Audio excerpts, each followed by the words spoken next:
Hey everyone, so I have an exciting Lightroom editing challenge that I want to do today, and if anyone wants to go ahead and do it, you can as well. So basically what's going to happen is I'm going to edit a photo in Lightroom without looking at what I'm editing. So I've covered my computer screen up. I'll just show you quickly. So there's my computer screen. I've got like this brown paper bag here to cover the photo and this vinyl record to cover the thumbnail of my image as well. So I have no idea what I'm looking at, and all I can see are the Lightroom sliders. So the only rules to this challenge is that you can't look at the photo that you're editing, you can look at your sliders, and you have to use every single slider that's in Lightroom. I guess except for transform, because who really uses that anyway?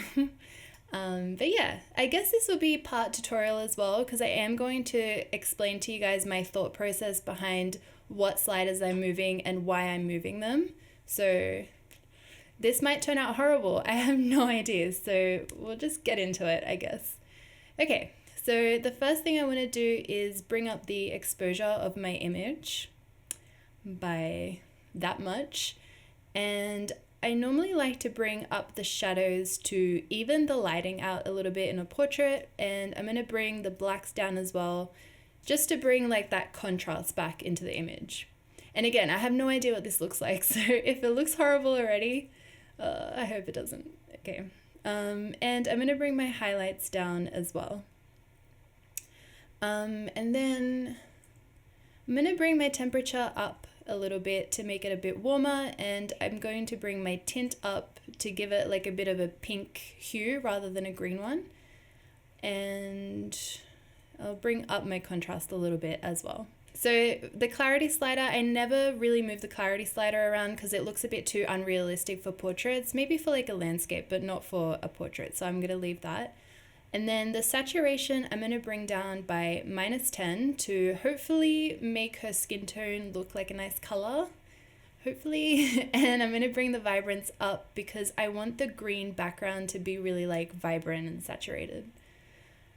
Okay, and now with the tone curve, I'm going to give this image a nice simple S curve. So I'm bringing up the blacks, down with the shadows, up on the whites, and down with the highlights, to hopefully have like a nice kind of film-like look to the image. This is so weird, editing without looking at what I'm editing. I've never done this before. Okay, and let's go into the RGB part of the curve. So I'm going to bring the blues, I'm going to bring the blue shadows up, and I actually like that point where it is to kind of take out the blues from the midtones of the image. And then I'm going to bring some blues up into the highlights of the image and bring the highlights of the blue down to give it a little bit of a, hopefully like vintage yellowish tone. And then in the green curve, I'm just going to bring down the greens a little bit. And hopefully that's adding a little bit of warmth into our image after adding so much blues and greens with the curve. I mean, I'll show you guys a before and after of what it's looking like so far, but I have no idea what it looks like. That's before, and that's after. Okay, so with HSL, let's start with luminance. So I normally like to bring the orange luminance up to make someone's skin tone nice and bright. And since we shot in like I can't even remember what image I'm editing. It was like, yeah, the green background. I like to bring the luminance of yellow and green down just to make the background nice and dark. And with saturation, again, I'm going to bring the oranges down a little bit. And as well as the saturation of yellow, just a little bit. I don't know how much, I'm just going to, okay.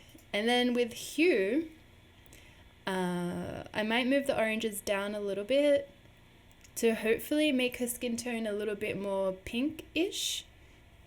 And with the yellows, I'm going to move them up so any yellow color in the image goes a little bit more green. And I'm just going to I'm really moving things by like a little smidge because I'm scared I'm going to make a fool of myself and edit this image really horribly.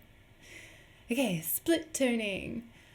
I'm gonna use this, and I want the highlights to have that creamy vintage color, so I'm gonna select that. And then with the shadows, I want it to be like a little bit bluish, so I'll select that. And hopefully it looks nice. I'm gonna sharpen my image a little bit. I normally like to do like a little ladder with my sharpening.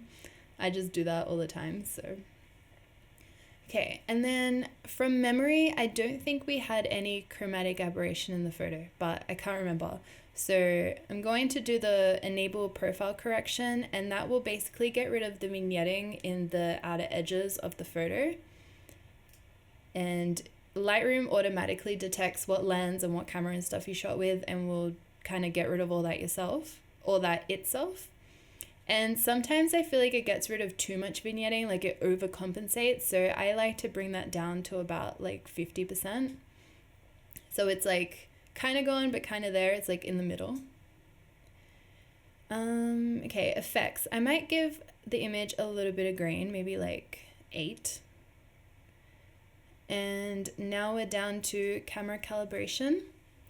So the shadows, we did add quite a lot of pink to the image, so I might try bringing that down into the greens a little bit. And now this is like the tricky part, because like I can't remember from memory what these things do. Everything else is kind of okay, but this could be like make or break. I mean, unless I already destroyed the image before, but we will see. Okay.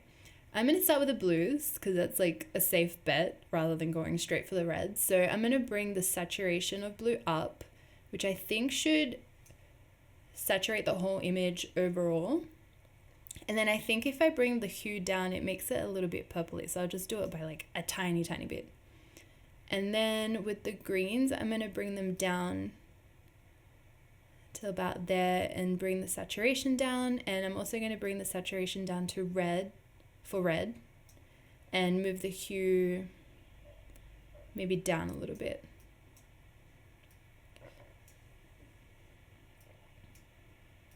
Okay, well, that's pretty much everything. I don't think I've missed anything.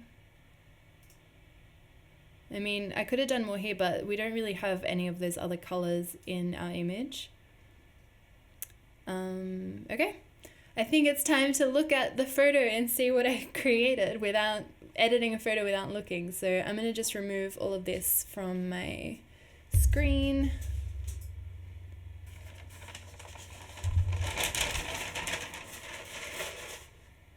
Okay, that looks terrible.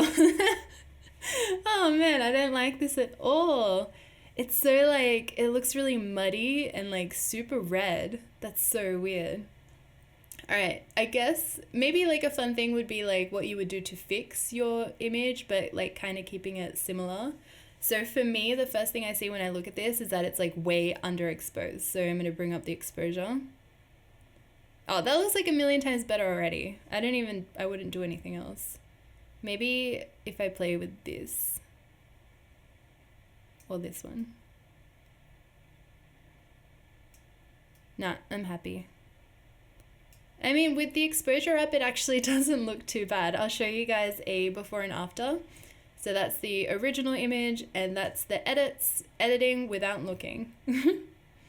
Well, I hope you guys enjoyed this video, and if you want to go ahead and do this challenge for yourself, please feel free and do it, and send me a link if you do, because I would love to see what you create. It was definitely like such a weird feeling editing without looking at what the photo looks like. But I hope you guys enjoyed watching this video, and I hope you learned something, maybe. But I will see you all next time. Bye!